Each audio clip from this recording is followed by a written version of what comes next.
Going on, guys? So, looks like I got about 10 minutes before I go in to watch my man Messi trying to continue in this World Cup. Zat Hashem.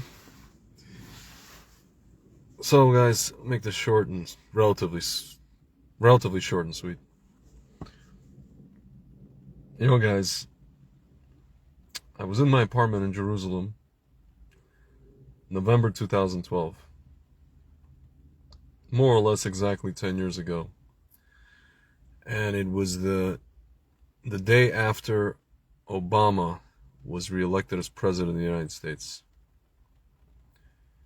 And knowing what I knew at the time about the people that he was associated with when he was running for president the first time,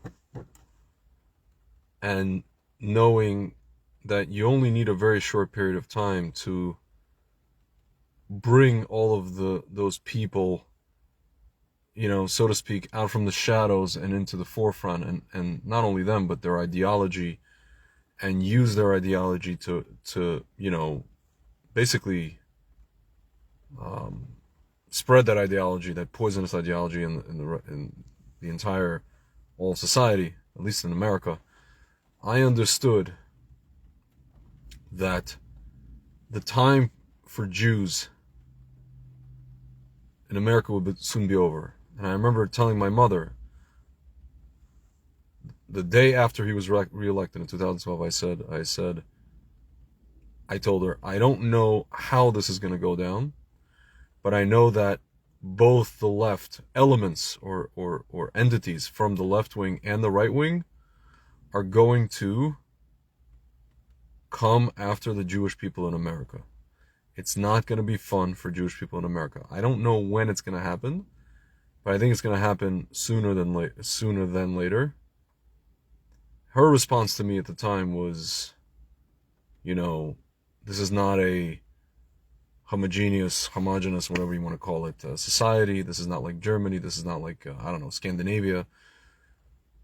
We're a diverse society, and how could that even happen? And I said, wow, you must not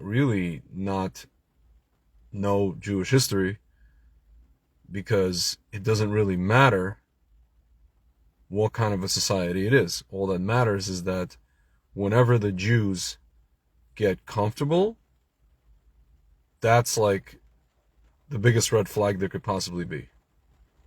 Whenever we get comfortable, whenever we get kind of comfortable with the fact that we have a certain level of, I don't want to use the word power because it plays right into this whole Kanye thing and Farrakhan and all that kind of stuff.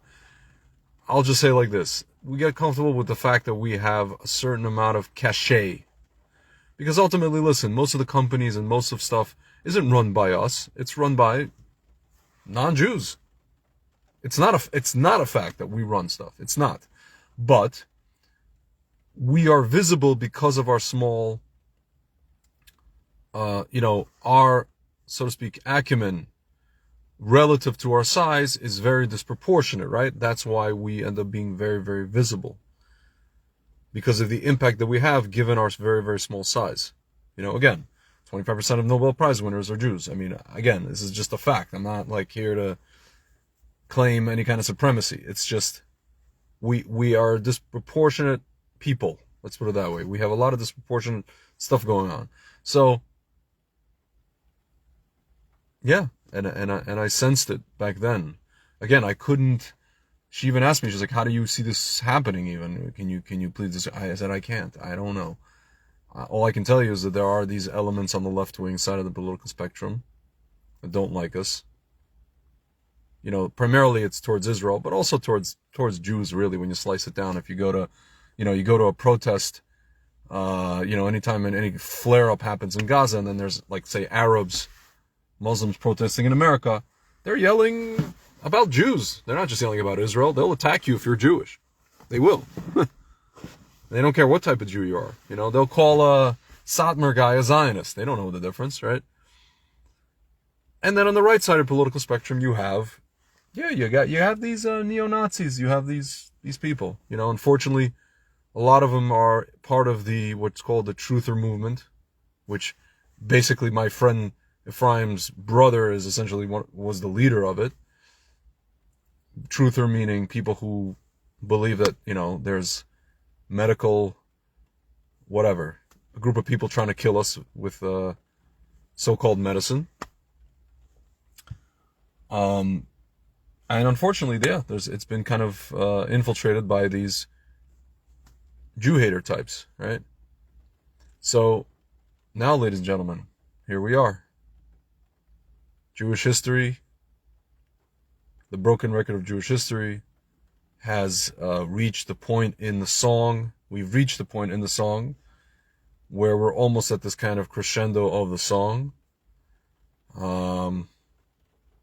I don't think it was very difficult. Again, any person who has an understanding of Jewish history, any person who kind of can read the writing on the wall, read the tea leaves early on, could understand that this was coming. But listen, guys, I mean, we understand from human nature and from Jewish history that people get complacent. People get, so to speak, enamored and enchanted by their, everything that's comfortable, their comfortability, their comfortable situation, rather, by their gashmias, by their material wealth. And, yeah. But ladies and gentlemen, the difference between all other times in Jewish history and the time that we live in today is one main difference. Is the fact that we have our own state. We have our own country which we can go to. We can pick up tomorrow. We can book a flight tomorrow. We can go and live there. Some of you guys are saying, Tzvi, but you're sitting here in New Jersey saying that. Yeah, well, I have some personal stuff I got to take care of. Ladies and gentlemen, don't you worry. Okay? As you know, I've been, so to speak, hetzy for the past 2 years, 2.5 years. Actually, almost 3. Some months I'm here, some months I'm in Israel. But ultimately, ladies and gentlemen, that's my, I'm keeping my eye on the prize. And listen, as you guys can see, we just had 5 elections in what, 2 years, 3 years. It's not without its problems. I was just talking to this guy today, the guy who's cutting my hair, who lived there until he was, 20 years old. Or whatever, 18 years old. And came to America, and we were just talking about Israel and all the issues. He was asking me what I think the issues are. Something about, comparing Israel, America. But he would love to go back there. He just, so listen, he's like, I have my business here. But I think he understands, people like him understand that ultimately, ladies and gentlemen, it's going to be time. If it's not time now, it's going to be time very, very soon. And, I always say, one thing I realized from this whole situation with the Kanye and Kyrie, some of these guys writing on YouTube comments, why are you blaming Farrakhan for your, whatever, some genocide that happened, the Holocaust. You didn't do the Holocaust. And, your people are forcing Kyrie Irving to say this and say that. I said, first of all, my friend, I'm not into forcing anybody to do anything or say anything, and I think it's stupid. Second of all, the people you're talking about ain't got nothing to do with me. They're what's called Erev Rav, right? They disconnected themselves from the Jewish nation a long time ago. But what I realized as I'm writing it, I'm thinking to myself, why am I writing it to this guy? Why am I even responding to him? He's not going to care. Why? Because he hates me. He hates me. He hates the Erev Rav, who he thinks are, I'm the same as them. He hates all of us. Your people, right? It doesn't matter. Maybe it's good for another person to read it. Maybe it's good for onlooker to learn something. But that guy's not going to learn anything because he doesn't want to learn anything because he hates me, right? Ladies and gentlemen, there's no talking to them. You understand? They're being led by a modern-day Bilam. A bunch of Amalekites being led by a modern-day Bilam. Okay? And that's at best. Ladies and gentlemen, and now they're running around accusing Trump of being associated with the white ones, even though the white one was brought in by the black one. You understand what I mean? Ladies and gentlemen, it's just, my business partner messaged me yesterday. He's like, what gives? I don't get it. He's like, they call it white supremacists, but black guy brought them to the meeting. I'm like, brother, now you understand that this got nothing to do with race. This is a psyop. This is a distraction from what's really going on. What we should really be focused on is the mass, what, that everybody had to take. My friend Curtis is writing Clown World, yes, but these are very scary clowns. These are not clowns you want to have at your children's birthday party or even Cirque du Soleil. Very, very scary clowns, like the movie It, Clown World. So, my friends, it's going to come a moment where we're just going to have to get the heck out of here, unfortunately. But this time we have where to go. I always say, if you're not going to get out of here, then learn how to defend yourself. But if you're not going to learn how to defend yourself, if you're not going to give yourself the means to defend yourself, then I suggest kayak.com, then go to the website of the airline, one way. Very simple, guys. Very simple. Very simple. And if you want to say, my friend Curtis will make the argument, Israel's no better, listen, ladies and gentlemen, with Israel, at least you have to deal with only, you could see the enemy coming, right? The army more or less deals with them.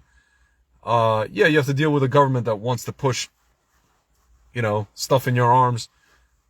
That's what we should be dealing with. We don't need another issue apart, and especially since we might be blamed for it, or the Arab are going to be blamed for it. But who's going to take the crap? Who's going to bear the brunt of it? They're going to blame Burla, but they're going to come after? They're going to come after me. And I'm against him. You understand? So, my friends, let's at least cut down our problems. Our problems are not going to go away. At least we can cut down, one less problem we have. When you're in Israel, one less problem you have is, the people who live there, at least most of the people, again, are not coming after you with pitchforks. And if they are coming after you, at least you can see them coming. You know who it is exactly. There's only one enemy. And he's been there for years. So, yeah, guys, something to think about. We have to understand Jewish history. It's a broken record, and we're the part of the record in the song where we know it all too well. So when you say never again, I hope you mean it. So I feel like a lot of people don't really mean it, and a lot of people don't really understand what they're saying. They don't really understand how it got to again and what it takes to have never again. All right, guys. Talk to you soon.